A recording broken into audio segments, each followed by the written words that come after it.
For this morning, worship with End Time Assemblies of God Church at Adenta Estate. He's married with 4 children and he is by name student pastor Michael Esiama. Put your hands together for God as we invite Pastor Esiama to the podium. Thank you very much, my brother. Hallelujah. Amen. I thank God so much for this opportunity, and I thank the president of the institution and the faculty for the painstaking work they've done in molding us. I also thank my colleagues, the class of fire 2016, for their support and their assistance in helping us to be where we are today. Amen. Shall we open our Bibles to the book of Ephesians chapter 2? Ephesians chapter 2. I'm reading from verses 1 through 10. Verse 1 to 10 of Ephesians chapter 2. Shall we hear the word of God? As for you, you were dead in your transgressions and sins, in which you used to live when you followed the ways of this world and of the ruler of the kingdom of the air, the spirit who is now at work in those who are disobedient. All of us also lived among them at one time, gratifying the cravings of our sinful nature and following its desires and thoughts. Like the rest, we were by nature objects of wrath. But God, because of his great love for us, God who is rich in mercy, made us alive with Christ, even when we were dead in transgression. It is by grace we have been saved. And God raised us up with Christ and seated us with him in the heavenly realms in Christ Jesus, in order that in the coming ages he might show the incomparable riches of his grace, expressed in his kindness to us in Christ Jesus. For it is by grace you have been saved through faith, and this is not from yourself. It is the gift of God, not by works, so that anyone can boast. For we are God's workmanship, created in Christ Jesus to do good works, which God prepared in advance for us to do. Shall we pray? Heavenly Father, we thank you for this time. I pray that you take full control. Let your word come forth with power and clarity. I pray for understanding for my hearers, that he will speak to us in Jesus' name. Amen. In this life, every profession has a unique body of knowledge that the members are trained to possess. Doctors are trained in human anatomy, pharmacy, and basic surgery. Accountants are trained in being able to record financial transactions accurately, whether they are debit or credit. Teachers are trained in the various subjects in addition to methodology. Scientists are trained to measure accurately using the appropriate instruments, key observation, and how to draw appropriate conclusions from a set of data and what they observe. In the same way, God expects every Christian to understand why salvation is necessary, so that we can draw more souls into the kingdom and also maintain our faith. If you like, salvation is Christianity 101. It's a course we must take. In the light of this, I propose to you that every Christian must understand why salvation is necessary. From the passage, let us consider 3 reasons why salvation is necessary. Every Christian must understand why salvation is necessary, because all have sinned. We see this in verses 1 to 3. As for you, you were dead in your transgressions and sins, in which you used to live when you followed the ways of this world and of the ruler of the kingdom of the air, the spirit who is now at work in those who are disobedient. All of us also lived among them at one time, gratifying the cravings of our sinful nature and following its desires and thoughts. Like the rest, we were by nature objects of wrath. According to the Lexham Bible Dictionary, the biblical concept of salvation develops from the sense of physical rescue in the present life. Example, deliverance from danger or crisis, to the idea of spiritual rescue, often associated with the afterlife, for example, eternal life and forgiveness of sin. Necessary is defined by Wikipedia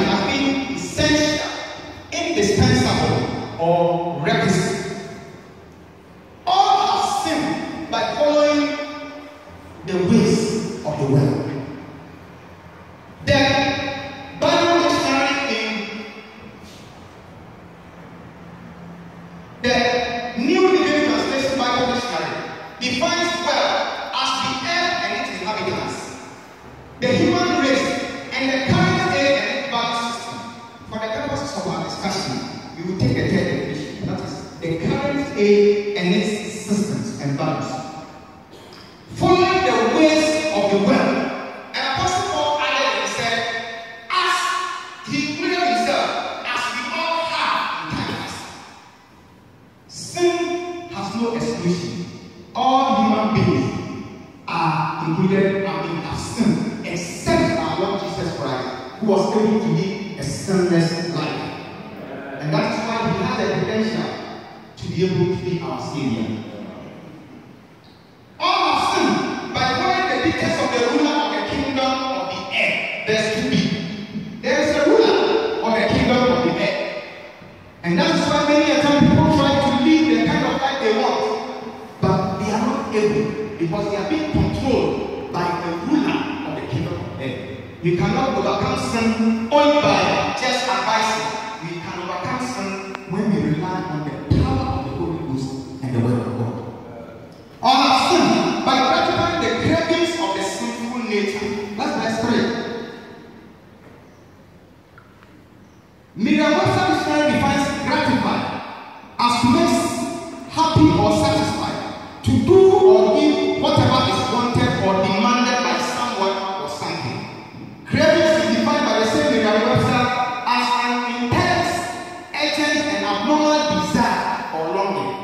These cravings include lust of the flesh, the desire for sex, overeating, alcohol, drugs. The fulfilling of these cravings, needless to say, these sins, it's simple, and these sins are common. They are no news to talk about. Human beings obey the cravings of the flesh.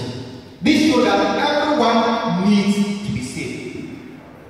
The Bible says in the book of Romans chapter 3 verse 23 that all have sinned and fall short of the glory of God. The Bible also says in Romans 6:23 that for the wages of sin is death, but the gift of God is eternal life through Christ Jesus our Lord.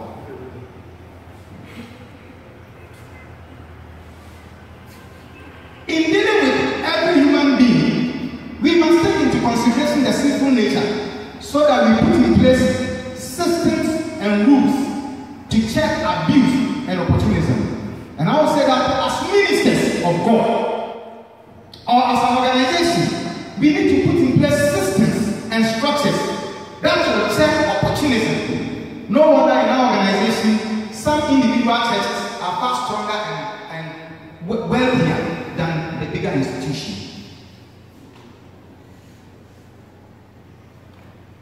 We need to encourage Christians who are struggling with sin, that God hates sin but loves the sinner.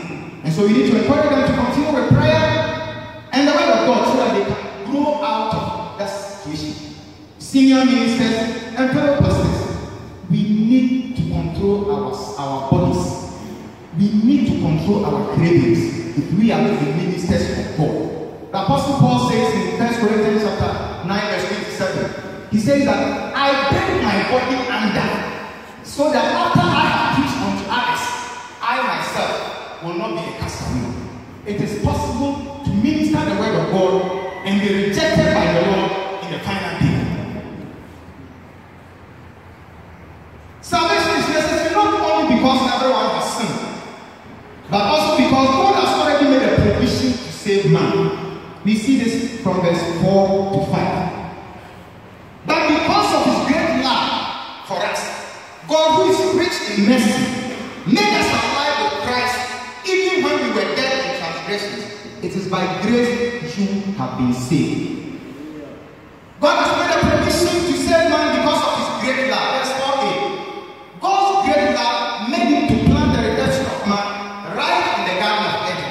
When man fell, what would we have done but for the love of God? God has made a provision to save man because of his rich mercy. Verse 4b. The Lexham Bible Dictionary defines mercy as a concept integral to an understanding of God's dealing with mankind.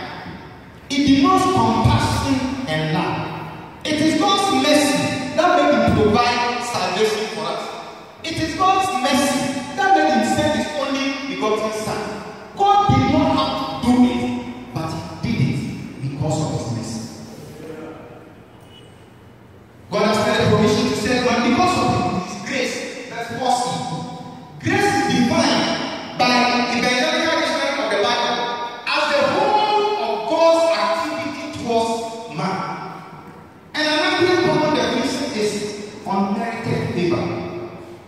When we say something is unmerited, it means it does not depend on your efforts or what you have done. It depends only on the one who is giving it. That salvation is not because of our efforts, but because God desires us to have it. The Bible says in John chapter 3 verse 16, it says, "For God so loved the world, that he gave his only begotten Son, that whosoever believes in him will not perish, but have eternal life." It is the love of God that led him to make provision to save us. Beloved, many people always assume that once provision is made, once the offer is made, it will be accepted. Unfortunately, this theory was defined in the year 1829 in the United States of America by a man named George Wilson. George Wilson was arrested for robbing a train that carries payroll. I mean, those people were paid with cash. So he robbed the train with another friend, and in the process killed a guy. George Wilson was arrested and sentenced to death. Now, while in prison, there was the agitation for the abolition of capital punishment. And so in that process, the president of the United States at the time, Andrew Johnson, decided to use his powers of forgiveness. And so President Andrew Johnson pardoned George Wilson. And so he decided to let him rather stay in prison for 20 years. But George Wilson denied, he didn't accept the pardon. He rather preferred to die for his sins. And because that was the first time such a thing was happening, the case was sent to the Supreme Court as whether they should enforce the president's directive or whether they should accept the man's wishes that he does not want that provision for him.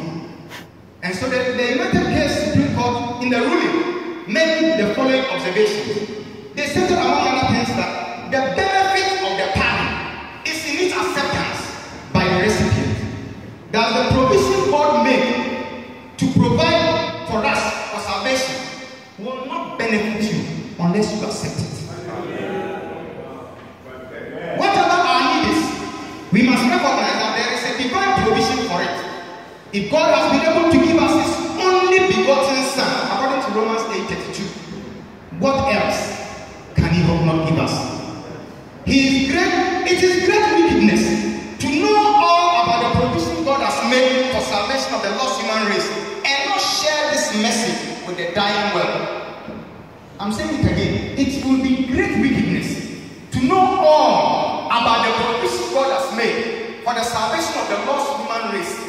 If you know all this and you not share it with your brother or your sister who you know is going to die in his sins and go to hell. In fact, the famous revivalist Leonard Ravenhill once said, "Could a mariner sit idle if he had a drowning cry? Could a doctor sit in comfort and just let his patient die? Could a fireman sit idle, let men burn and give no hand? Can you sit at ease in Zion when the world around you going to hell?" Beloved, this is where the church is failing. Fellow ministers, our priorities should be set right. While the world is dying and going to hell, we are busily chasing after material possessions. And we also believe and say that we will not take anything out of this world. But our priorities does not say that. Our priorities say exactly the opposite. Not only is salvation necessary because everyone has sinned, and that God has made a provision to save us, but also because salvation brings us into God's blessings. Salvation brings us into God's blessings of raising us up. Verse 6a. This means we were in Christ when he rose from the dead. We died in Christ and have resurrected with Christ. Salvation brings us into God's blessing of making us sit with Christ in the heavenly realms. Verse 6b to 9. Sitting